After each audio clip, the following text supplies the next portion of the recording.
Breaking news out of the NCAA, specifically the ACC. Duke is out of the tournament following positive COVID-19 tests.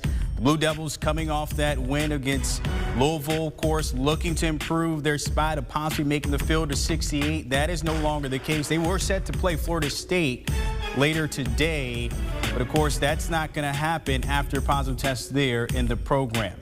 I mentioned how they've been trying to improve their roster, their resume per se, 13-11 chances to look to extend that streak in the postseason. Not likely the case anymore, ending that long-standing streak under Coach K today.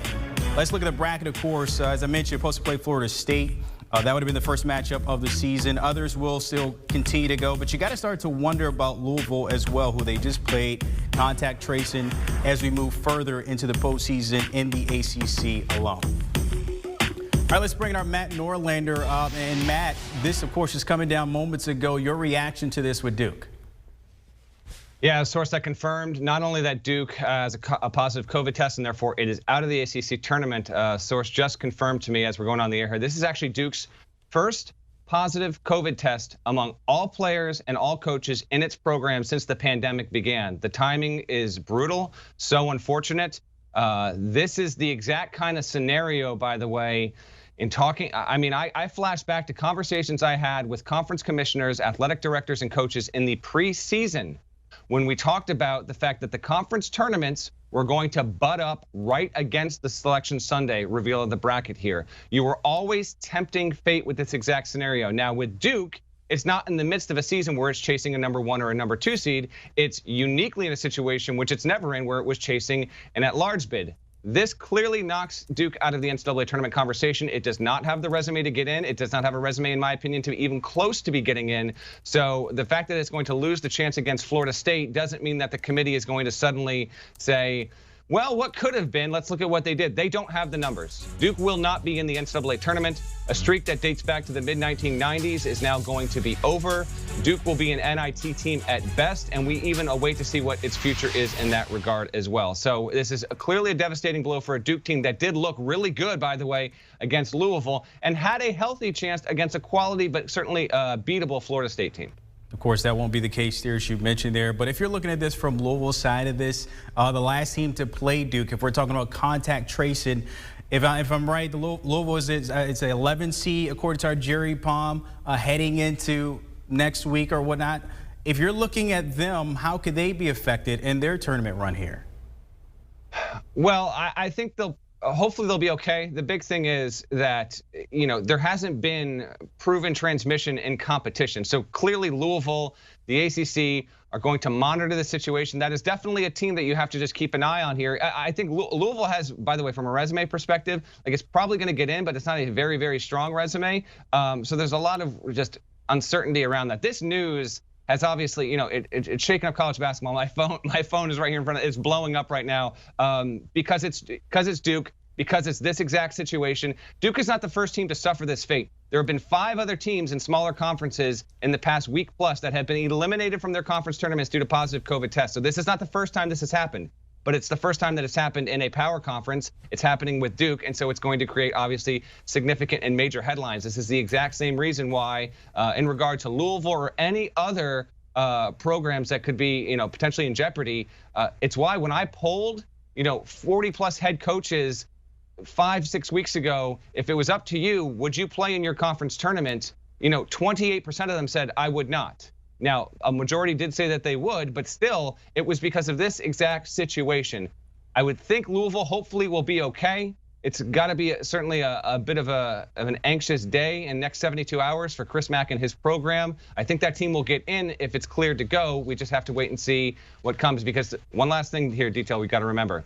In order to travel to Indianapolis, everyone in a traveling party, Tier 1 personnel, has to provide 7 consecutive days worth of negative tests. 7 days in a row. If you do that, you get to get on the plane or get on the bus, make your way to Indianapolis to play in the NCAA tournament. If you don't, you have to be held back, which is currently happening with David McCormick at Kansas, who is not at the Big 12 tournament right now. It remains to be seen when he will indeed be allowed to travel with the team or after the team to join Kansas in Indianapolis for the tournament. Matt, if you're looking at this down the road, if we're looking towards the tournament, as we mentioned there, The story is heightened because it is Duke, because they've had a longevity in this tournament. It'll be the first time since 1995. Can you put that in perspective, what this tournament will look like without a Duke in it?